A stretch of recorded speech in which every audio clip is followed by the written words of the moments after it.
Chapter 11. And the whole earth was of one language and of one speech. And it came to pass, as they journeyed from the east, that they found a plain in the land of Shinar, and they dwelt there. And they said one to another, Go to, let us make brick, and burn them throughly. And they had brick for stone, and slime had they for mortar. And they said, Go to, let us build us a city and a tower, whose top may reach unto heaven, and let us make us a name, lest we be scattered abroad upon the face of the whole earth. And the Lord came down to see the city and the tower which the children of men builded. And the Lord said, Behold, the people is one, and they have all one language, and this they begin to do.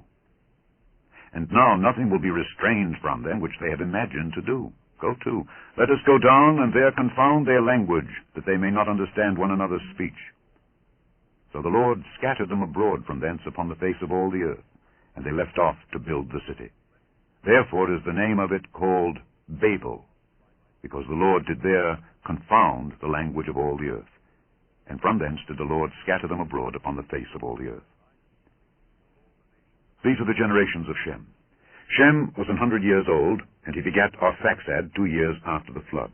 And Shem lived after he begat Arphaxad 500 years, and begat sons and daughters. And Arphaxad lived 35 years, and begat Salah. And Arphaxad lived after he begat Salah 403 years, and begat sons and daughters. And Salah lived 30 years, and begat Eber. And Salah lived after he begat Eber 403 years, and begat sons and daughters. And Eber lived 34 years, and begat Peleg. And Eber lived after he begat Peleg 430 years, and begat sons and daughters. And Peleg lived 30 years, and begat Reu. And Peleg lived after he begat Reu 209 years, and begat sons and daughters. And Reu lived 32 years, and begat Serug. And Reu lived after he begat Serug 207 years, and begat sons and daughters. And Serug lived 30 years, and begat Nahor. And Serug lived after he begat Nahor 200 years, and begat sons and daughters. And Nahor lived 29 years, and begat Terah. And Nahor lived after he begat Terah 119 years, and begat sons and daughters. And Terah lived 70 years, and begat Abram, Nahor, and Haran.